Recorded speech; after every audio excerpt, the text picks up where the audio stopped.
All right, announcements for us. We have a homework due tomorrow. We have exam review on Thursday, and we have an exam on Friday.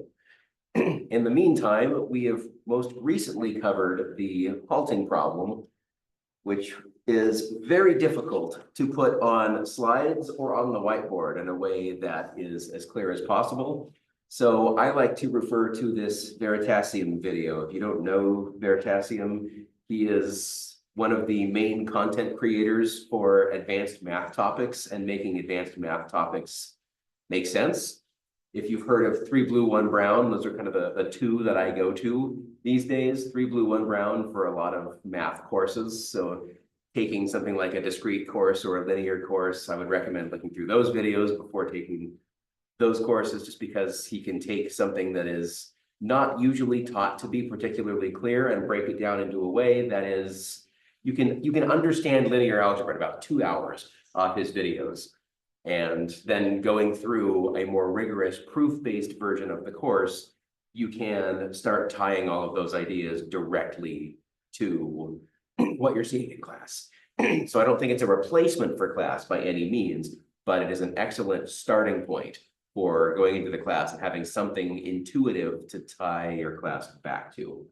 It's the same for Veritasium. He does an excellent job with crafting a story out of a number of complex math topics.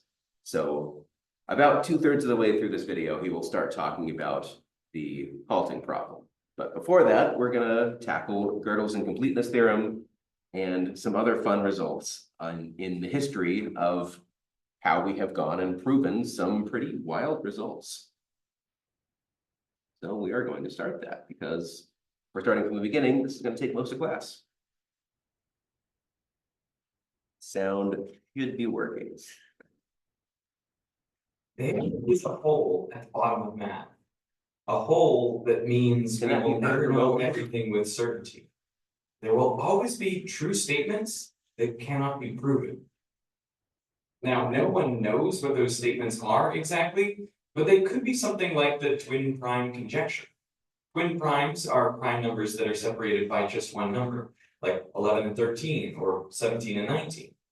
And as you go up the number line, primes occur less frequently and twin primes are rarer still. But the twin prime conjecture is that there are infinitely many twin primes. You never run out. As of right now, no one has proven this conjecture true or false. But the crazy thing is this: we may never know.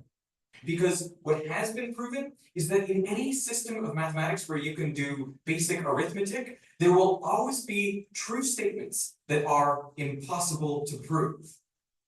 That is life. Specifically, this is the game of life, created in 1970 by mathematician John Conway. Sadly, he passed away in 2020 from COVID-19. Conway's game of life is played on an infinite grid of square cells, each of which is either live or dead. And there are only 2 rules. 1, any dead cell with exactly 3 neighbors comes to life. And 2, any living cell with less than 2 or more than 3 neighbors dies. Once you've set up the initial arrangement of cells, the 2 rules are applied to create the next generation, and then the one after that, and the one after that, and so on. It's totally automatic. Conway called it a 0-player game. But even though the rules are simple, the game itself can generate a wide variety of behavior. Some patterns are stable. Once they arise, they never change. Others oscillate back and forth in a loop. A few can travel across the grid forever, like this glider here. Many patterns just fizzle out. But a few keep growing forever. They keep generating new cells. Now, you would think that given the simple rules of the game, you could just look at any pattern and determine what will happen to it. Will it eventually reach a steady state? Or will it keep growing without limit? But it turns out this question is impossible to answer. The ultimate fate of a pattern in Conway's game of life is undecidable, meaning There is no possible algorithm that is guaranteed to answer the question in a finite amount of time. You could always just try running the pattern and see what happens. I mean, the rules of the game are a kind of algorithm after all, but that's not guaranteed to give you an answer either, because even if you run it for 1,000,000 generations, you won't be able to say whether it'll last forever or just 2,000,000 generations, or 1,000,000,000, or a Googleplex. Is there something special about the game of life that makes it undecidable? Nope. There are actually a huge number of systems that are undecidable. Weighing tiles, quantum physics, airline ticketing systems, and even Magic the Gathering. To understand how undecidability shows up in all of these places, we have to go back 150 years to a full-blown revolt in mathematics. In 1874, Georg Cantor, a German mathematician, published a paper that launched a new branch of mathematics called set theory. A set is just a well-defined collection of things. So the two shoes on your feet are a set, as are all the planetariums in the world. There's a set with nothing in it, the empty set, and a set with everything in it. Now, Cantor was thinking about sets of numbers, like natural numbers, positive integers like 1, 2, 3, 4, and so on, and real numbers, which include fractions like a third, 5 halves, and also irrational numbers like pi, e, and the square root of 2. Basically, any number that can be represented as an infinite decimal. He wondered, are there more natural numbers or more real numbers between 0 and 1? The answer might seem obvious. There are an infinite number of each, so both sets should be the same size. But to check this logic, Cantor imagined writing down an infinite list, matching up each natural number on one side with a real number between 0 and 1 on the other. Now, since each real number is an infinite decimal, there is no first one, so we can just write them down in any random order. The key is to make sure we get them all with no duplicates and line them up one-to-one with an integer. If we can do that with none left over, well, then we know that the set of natural numbers and the set of real numbers between 0 and 1 are the same size. So assume we've done that. We have a complete infinite list with each integer acting like an index number, a unique identifier for each real number on the list. Now, Cantor says, start writing down a new real number. And the way we're going to do it is by taking the first digit of the first number and adding 1. Then take the second digit of the second number and again add 1. Take the third digit of the third number, add 1. And keep doing this all the way down the list. If the digit is a 9, just roll it back to an 8. And by the end of this process, you'll have a real number between 0 and 1. But here's the thing. This number won't appear anywhere on our list. It's different from the first number in the first decimal place, different from the second number in the second decimal place, and so on down the line.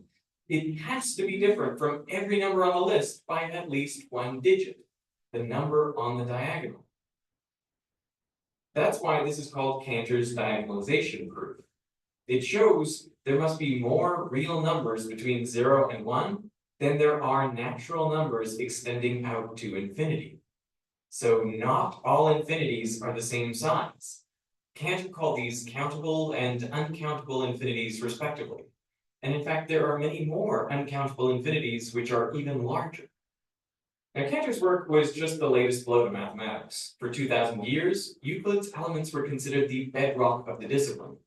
But at the turn of the 19th century, Lobachevsky and Gauss discovered non-Euclidean geometries. And this prompted mathematicians to examine more closely the foundations of their field. And they did not like what they saw. The idea of a limit at the heart of calculus turned out to be poorly defined. And now Cantor was showing that infinity itself was much more complex than anyone had imagined. In all this upheaval, mathematics fractured, and a huge debate broke out among mathematicians at the end of the 1800s. On the one side were the intuitionists, who thought that Cantor's work was nonsense. They were convinced that math was a pure creation of the human mind, and that infinities like Cantor's weren't real. Henri Poincaré said that later generations will regard set theory as a disease from which one has recovered.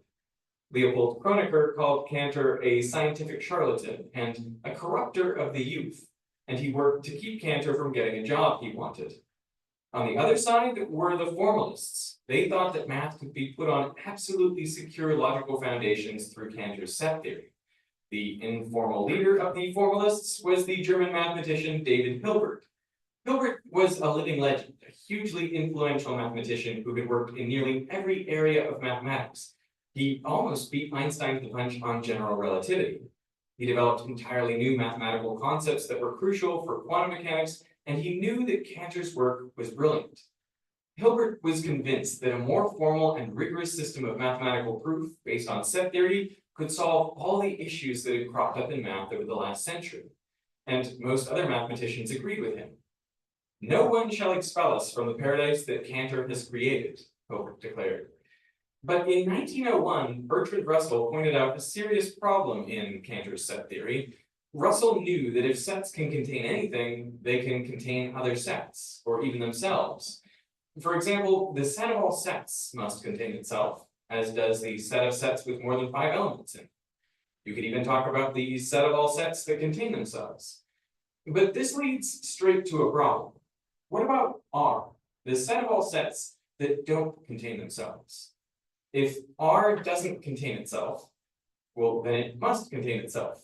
But if R does contain itself, then by definition, it must not contain itself. So R contains itself if and only if it doesn't. Russell had found another paradox of self-reference, and he later explained his paradox using a hairy analogy. Let's say there's a village populated entirely by grown men with a strange law against beards. Specifically, the law states that the village barber must shave all and only those men of the village who do not shave themselves. But the barber himself lives in the village too, of course, and he's a man, so who shaves him? If he doesn't shave himself, then the barber has to shave him. But the barber can't shave himself because the barber doesn't shave anyone who shaves themselves. So the barber must shave himself if and only if he doesn't shave himself. It's a contradiction. The intuitionists rejoiced at Russell's paradox, thinking it had proven set theory hopelessly flawed. But Zermelo and other mathematicians from Hilbert School solved the problem by restricting the concept of a set. So the collection of all sets, for example, is not a set anymore, and neither is the collection of all sets which don't contain themselves. This eliminated the paradoxes that come with self-reference. Hilbert and the formalists lived to fight another day, but self-reference refused to die quite that easily. Fast forward to the 1960s, and mathematician Hao Wang was looking at square tiles with different colors on each side, like these. The rules were that touching edges must be the same color, and you can't rotate or reflect tiles, only slide them around. The question was, if you're given an arbitrary set of these tiles, can you tell if they will tile the plane? That is, will they connect up with no gaps all the way up to infinity? It turns out you can't tell for an arbitrary set of tiles whether they will tile the plane or not. The problem is undecidable, just like the fate of a pattern in Conway's Game of Life. In fact, it's exactly the same problem. And that problem, ultimately, comes from self-reference, as Hilbert and the formalists were about to discover. Hilbert wanted to secure the foundations of mathematics by developing a new system for mathematical proofs. Systems of proof were an old idea going back to the ancient Greeks. A system of proof starts with axioms, basic statements that are assumed to be true, like a straight line can be drawn between any 2 points. Proofs are then constructed from those axioms using rules of inference, methods for using existing statements to derive new statements. And these are chosen to preserve truth. The existing statements are true, then so are the new ones. Hilbert wanted a formal system of proof, a symbolic logical language with a rigid set of manipulation rules for those symbols. Logical and mathematical statements could then be translated into this system. If you drop a book, then it will fall would be A then B. And no human is immortal would be expressed like this. Hilbert and the formalists wanted to express the axioms of mathematics as symbolic statements in a formal system and set up the rules of inference as the system's rules for symbol manipulation.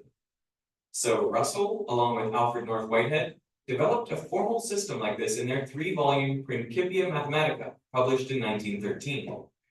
Principia Mathematica is vast, a total of nearly 2,000 pages of dense mathematical notation.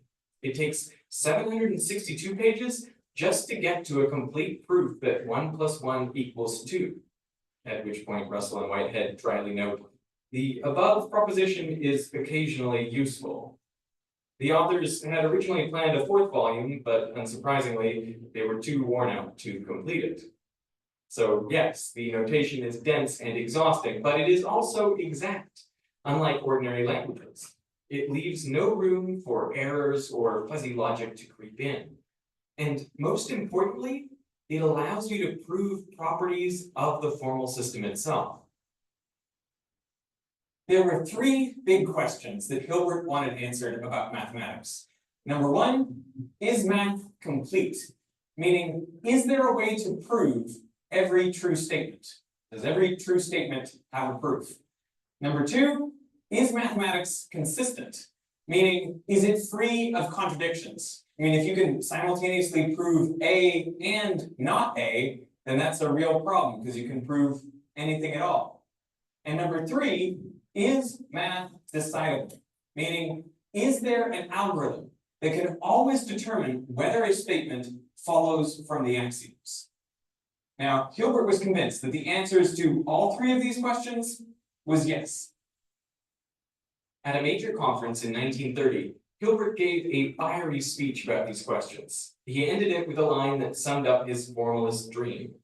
In opposition to the foolish ignorabimus, which means we will not know, our slogan shall be, we must know, we will know. These words are literally on his grave.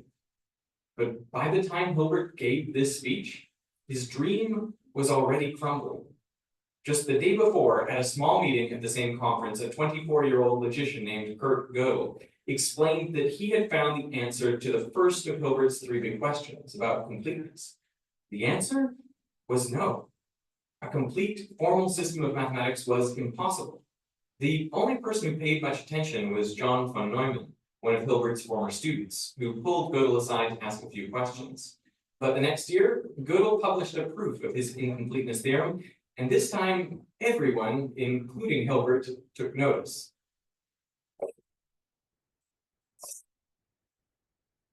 This is how Gödel's proof works.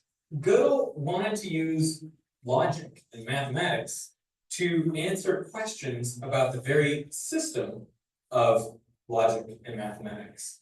And so he took all these basic symbols of a mathematical system, and then he gave each one a number. This is known as the symbol's Gödel number. So the symbol for not gets the number 1, or has the Gödel number 2, if then it's Gödel number 3. Now, if you're expressing all of these symbols with numbers, then what do you do about the numbers themselves? Well, 0 gets its own Gödel number, 6. And if you want to write a 1, you just put this successor symbol next to it. The immediate successor of 0 is 1.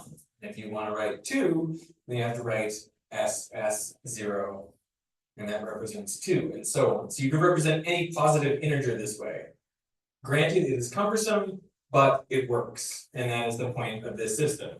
So now that we have Gödel numbers for all of the basic symbols and all of the numbers we might want to use, we can start to write equations. Like we could write 0 equals 0. So these symbols have the Gödel numbers 6, 5, 6. And we can actually create a new card that represents this equation, 0 equals 0.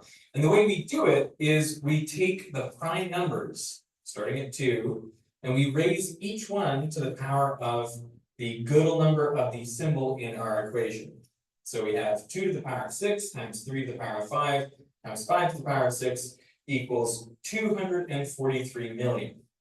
So 243 million is the Gödel number of the whole equation 0 equals 0. We can write down Gödel numbers for any set of symbols that you can imagine. So really, this is an infinite deck of cards where any set of symbols that you want to write down in a sequence, you can represent with a unique Gödel number. And the beauty of this Gödel number is you can do a prime factorization of it, and you can work out exactly what symbols made up this card.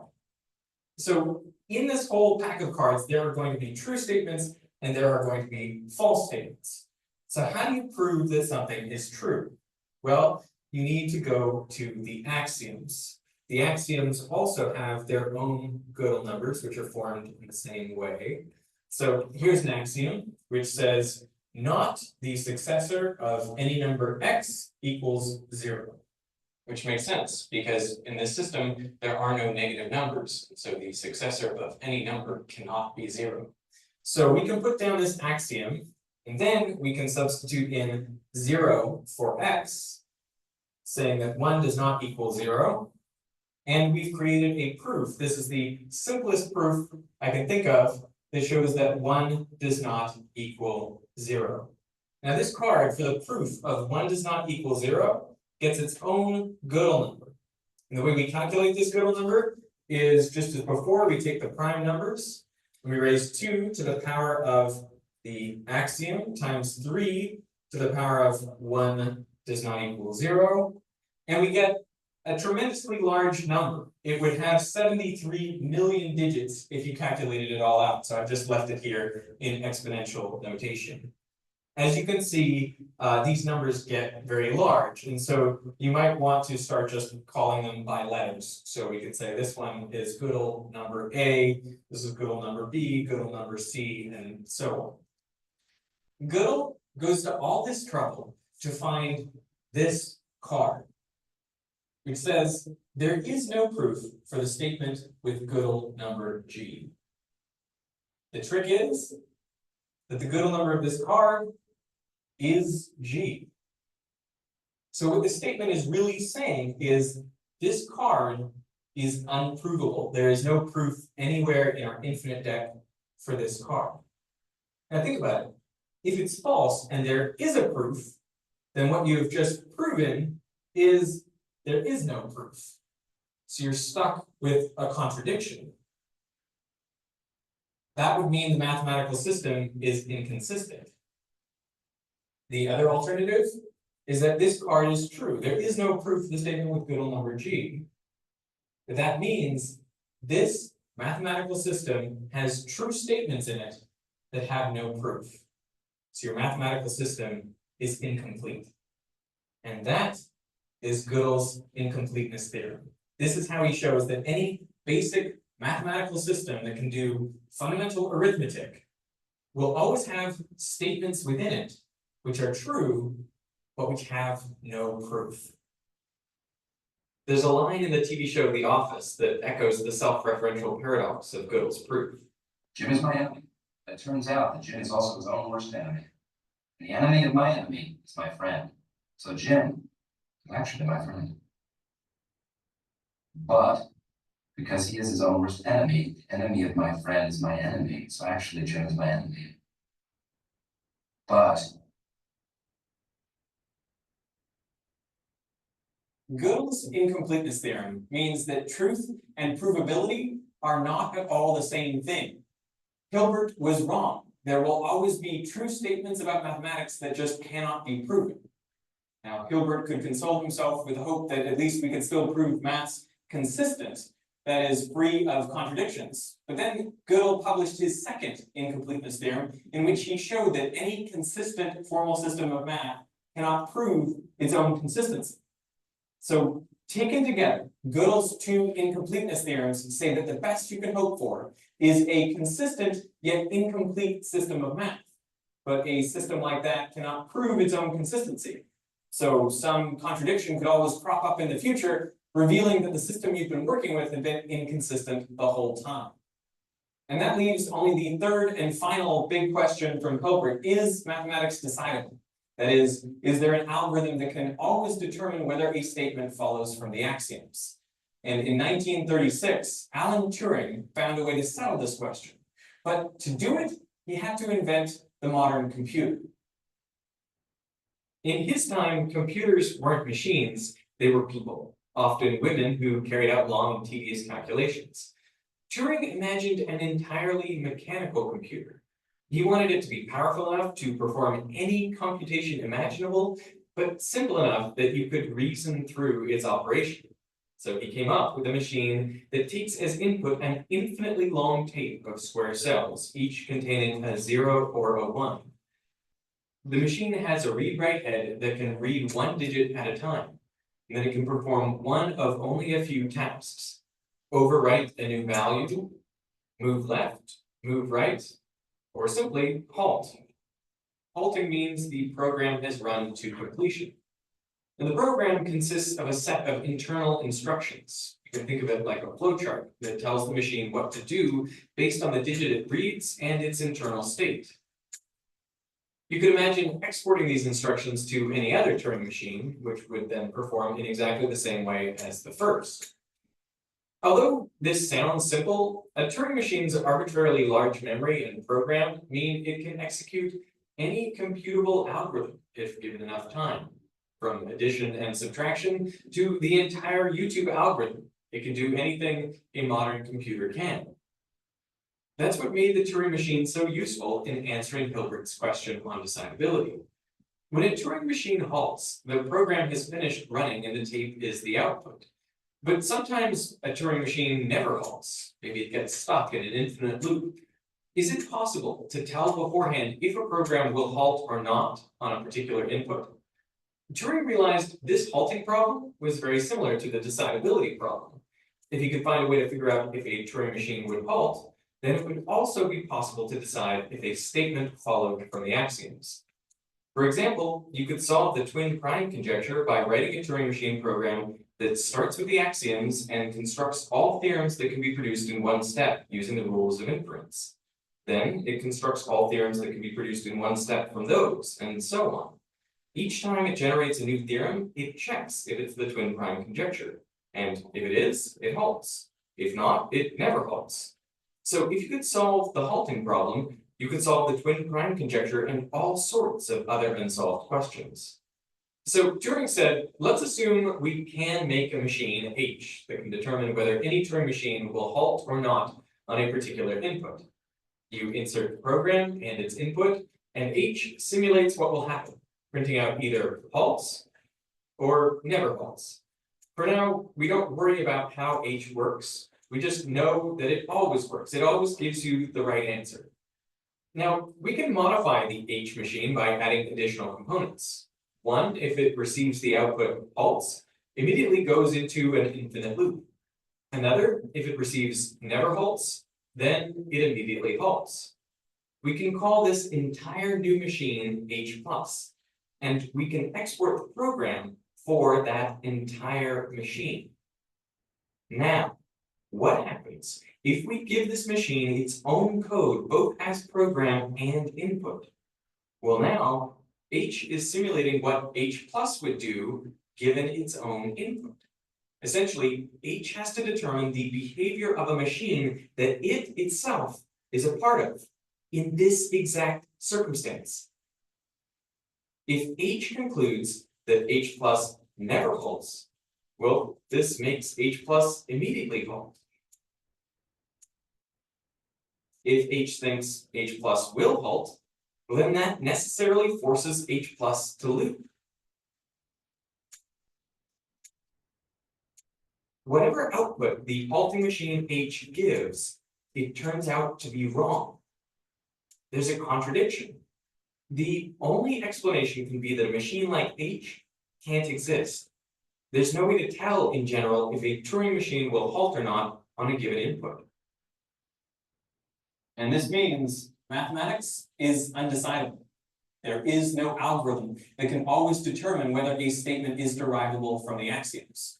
So something like the twin prime conjecture might be unsolvable.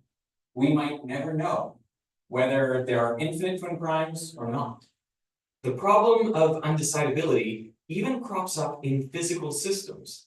In quantum mechanics, one of the most important properties of a many-body system is the difference in energy between its ground state and its first excited state. This is known as the spectral gap. Some systems have a significant spectral gap, whereas others are gapless. There are a continuum of energy levels all the way down to the ground state. And this is important because at low temperatures, gapless quantum systems can undergo phase transitions, while gapped systems cannot. They don't have the energy needed to overcome the spectral gap. But figuring out if a system is gapped or gapless has long been known to be a very difficult problem. Only recently, in 2015, did mathematicians prove that in general, the spectral gap question is undecidable. To quote the authors, even a perfect, complete description of the microscopic interactions between a material's particles is not always enough to deduce its macroscopic properties. Now remember that Turing designed his machines to be as powerful computers as it is possible to make. To this day, the best computational systems are those that can do everything a Turing machine can. This is called Turing completeness, and it turns out there are many such Turing complete systems. Although they are powerful, every Turing complete system comes with a catch, its own analog of the halting problem, some undecidable property of the system.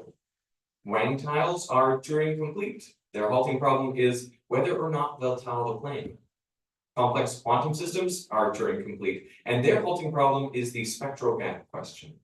And the game of life is Turing complete. Its halting problem is literally whether or not it halts. There are many more examples of this, like airline ticketing systems, Magic the Gathering, PowerPoint slides, and Excel spreadsheets. Nearly every programming language in existence is designed to be Turing complete. But in theory, we only need one programming language because, well, you can program anything at all using any Turing complete system. So here's a Turing machine inside the game of life.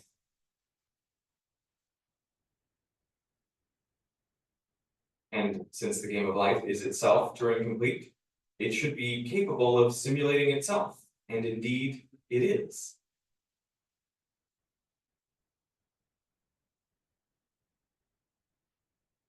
This is the game of life, running on the game of life.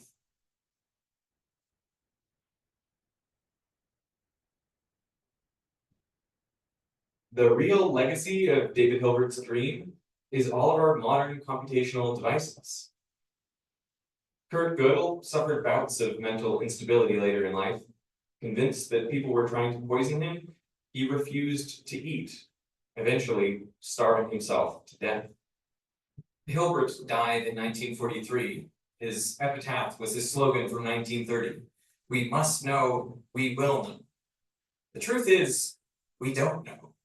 Sometimes we can't know. But in trying to find out, we can discover new things, things that change the world.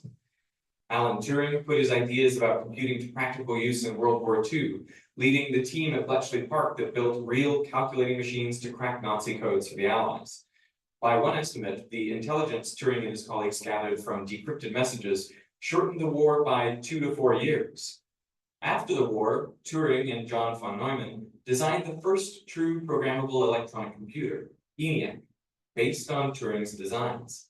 But Turing didn't live to see his ideas develop much further. In 1952, the British government convicted him of gross indecency upon learning he was gay. He was stripped of his security clearance and forced to take hormones. In 1954, he committed suicide. Turing changed the world. He is widely considered to be the most important founding figure in computer science. All modern computers are descended from his designs. But Turing's ideas about computability came from his concept of the Turing machine, which came from thinking about Hilbert's question, is math decidable? So Turing's code-breaking machines, and indeed all modern computers, stem from the weird paradoxes that arise from self-reference. There is a hole at the bottom of math, a hole that means we will never know everything with certainty. There will always be true statements that cannot be proven. And you might think this realization would have driven mathematicians mad and led to the disintegration of the entire mathematical enterprise. But instead, thinking about this problem transformed the concept of infinity, changed the course of a world war, and led directly to the invention of the device you're watching this on right now.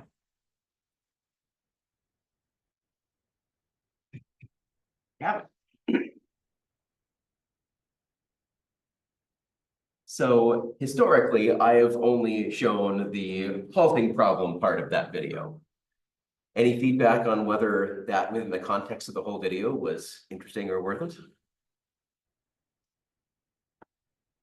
I like learning about the Google's incompleteness there and all that. That was pretty interesting. I don't know if it helped me understand the halting problem anymore, but I Right. definitely think it was very interesting and cool nonetheless. Yeah, you get a sense to see kind of the broader scope of why this is important. This is a very theoretical branch of mathematics and a very theoretical branch of computer science, but it informs us a lot about the direction that we're headed, what's possible and impossible, gives you a better scope of this kind of problem.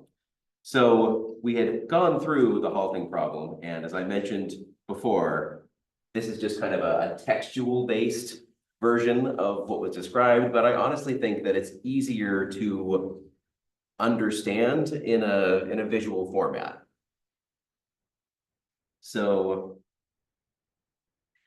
one of the conclusions we can take from the halting problem is that we could, if the halting problem were decidable, then we could take every recursively enumerable language and show that it was recursive. Since that is obviously not true, then we can also state that the halting problem is not decidable. So what use is the halting problem? Where have we gone from here? What do we take away from the halting problem? How do we move forward with this issue of we can't decide this problem? Well, it turns out that we can use this to show what else is undecidable. So Veritasium referenced that there are many other undecidable problems, but how do we show that another problem itself is undecidable? Do we go through a whole proof at the level of the halting problem? It turns out there's an easier way to do it.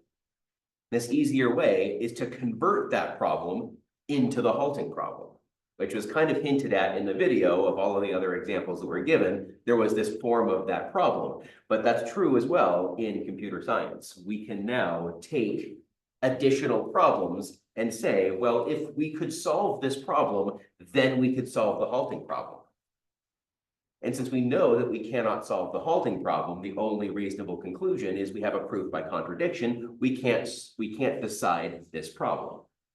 So we have this logical connection between two undecidable problems. We're going to start with just the halting problem as one of those undecidable problems, but we can start adding a bunch of problems to this set of problems that we know to be undecidable.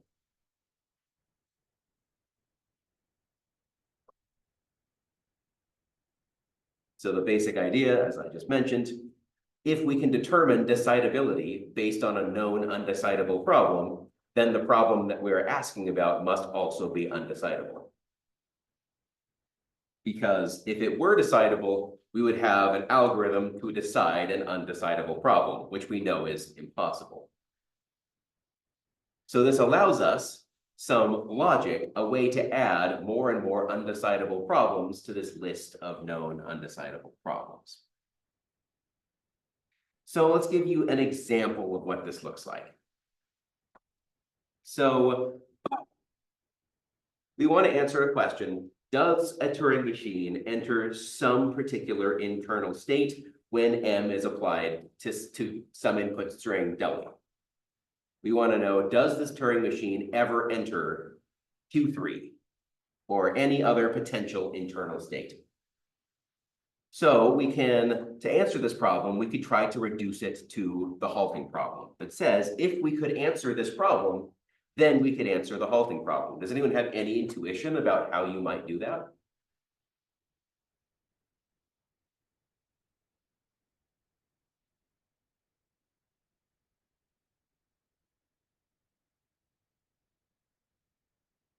So this is called the state entry problem.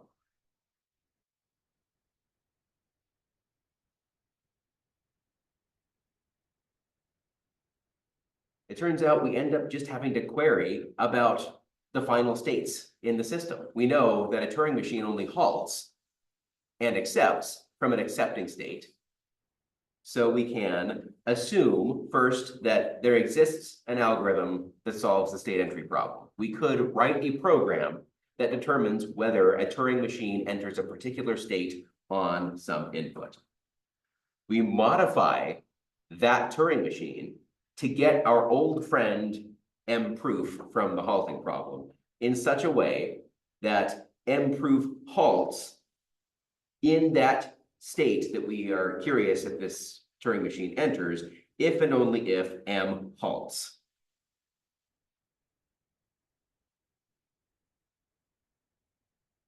Then we apply the state entry problem to mproof with that query state.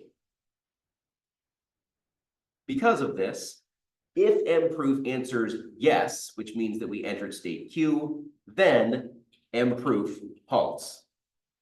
On the other hand, if it answers no, then mproof does not halt. And here we've solved the halting problem, because we directly tied it to m subproof that we already showed can't exist.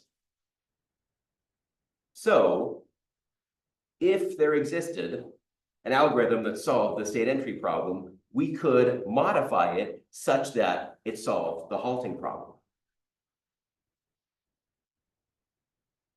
What we can conclude from this is that the state entry problem is decidable if and only if the halting problem is decidable. Since we know that the halting problem is undecidable, then the only conclusion that we can draw is that the state entry problem is also undecidable.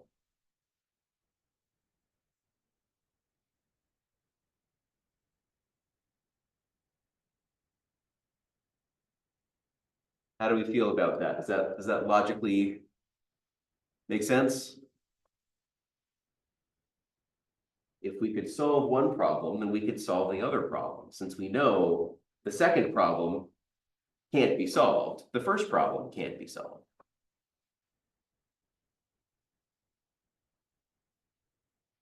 So this opens up a whole new branch of theoretical computer science of determining, okay, because now we can define what is uncomputable. But now we have a way to add known problems to this set of undecidable problems where we can't answer both yes and no. We could answer yes if the answer is yes, but if the answer is no, we will never know whether the answer is no because we just might not have determined that it was yes yet. Maybe we just need a little bit longer. So we can tie this back to our discussion on recursively enumerable languages. So membership algorithms for recursively enumerable languages. Remember that we were able to at least enumerate them, but now we're going to tie this back to the membership question, because the membership question needs to be able to answer yes or no. Given a query string, does that string belong to that language? Is that string in that language? We've been able to say yes by doing an enumeration on that recursively enumerable language. If that enumeration eventually spits out that string, then we know that string is in the language. But if that string is not in the language, the enumeration procedure is never going to terminate. It's going to continue to generate new strings, and we don't know whether that enumeration procedure is eventually going to generate that string or not. So we can never really answer no. So because of this, we can't answer the membership question for recursively enumerable languages. It's a very simple question, but for a recursively enumerable language, that simple question can't be answered. And in fact, now we have a way to show that it's not just that we aren't clever enough, there is no way to answer that question. Because this is something that we can conclude, recursively enumerable languages end up being kind of boring. There's not much that we can actually state about recursively enumerable languages. So an example of that was like the rational numbers, where we had to use that diagonalization to come up with a list of rational numbers. It turns out that we have There's very little that we can say. For instance, a membership question in the rational numbers is pi rational? We don't even know. This concept of the difference between the radius of a circle and the circumference of a circle, that's based on this concept of pi. Can we ever be precise about this difference between the radius of a circle and the circumference of a circle? This has applications to computer graphics, to physics, to simulations, to routing algorithms, to everything. If it is rational, eventually we can determine that it's rational. But if it's not rational, we have no way to conclude that it's not rational. We can't state that ever. A lot of simple questions that we can ask about recursively enumerable languages are also undecidable. As an example, assume we have an unrestricted grammar, which we showed was equivalent to a recursively enumerable language. So just like we can't really answer simple questions about recursively enumerable languages, we can't really answer those same simple questions about unrestricted grammars. Is the language described by the grammar empty? So imagine you have an unrestricted grammar, and your task is to determine, is there a single string that this grammar can produce? If the answer is yes, we can show it by generating a string, saying this grammar can generate this string. But suppose you're having some difficulty with that. Is there an algorithm that takes an unrestricted grammar and can say, yes, this grammar can produce at least one string? Again, if the answer is yes, we will eventually find that string. But if the answer is no, we just don't know if the answer is yes, and we haven't gone through enough computation to find such a string yet.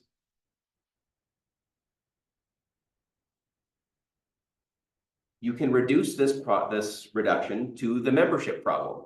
And we showed that no membership algorithm exists for recursively enumerable languages. So if you could do this, then you could solve the membership problem for recursively enumerable languages. Since we can't do that, we cannot possibly answer the question about whether a language described by an unrestricted grammar is empty. Another one, assume we have a Turing machine. Is the language accepted by that Turing machine finite? Turns out it is undecidable. You can reduce this to the halting problem. And so we have no way of knowing whether that language is finite or not. Well, I guess we can answer yes. If it's finite, then the enumeration procedure for everything that that Turing machine could produce would eventually halt. And then we could answer yes. This is a finite language. But answering no, we don't know if it's been spinning for 1 million years, if it's going to terminate and that language is finite, or if it's infinite, and even given an infinite amount of time, this Turing machine would never halt.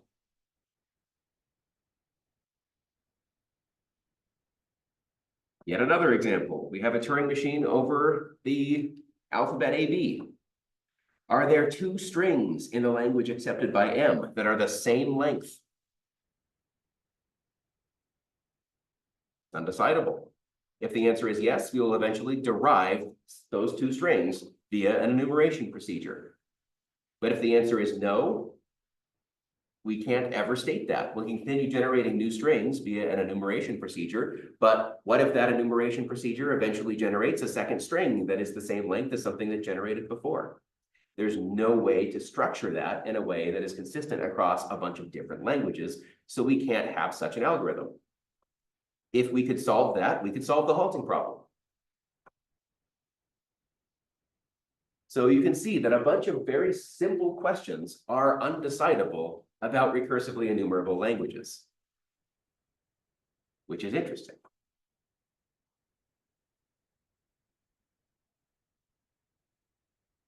Of course, it's cumbersome to work with the halting problem. It's any proof and any reduction proof to this ends up being very complicated. But we can actually make some interesting statements about classes of languages that we do care about by thinking about reductions. So tomorrow, we're gonna pick up with what some of these practicalities are as we start talking about some of the useful, some of the ways that talking about this can actually inform our own compiler construction. Because as we do this, as we start to transition, this is the last slide deck before we start talking about compilers themselves. We can take this, and compilers mostly work with regular languages and context-free languages. So trying to find, all right, what do these reductions tell us about our own compiler construction? That's the last thing I want to talk about before we dive into exactly how a compiler works. So I will see you tomorrow for that. I have office hours starting now for help on the homework or help preparing for Friday's exam. Remember that you also have a project to be thinking about starting if you have not already. And you said we could resubmit homework assignment 3 up till this Friday? Yes. Okay.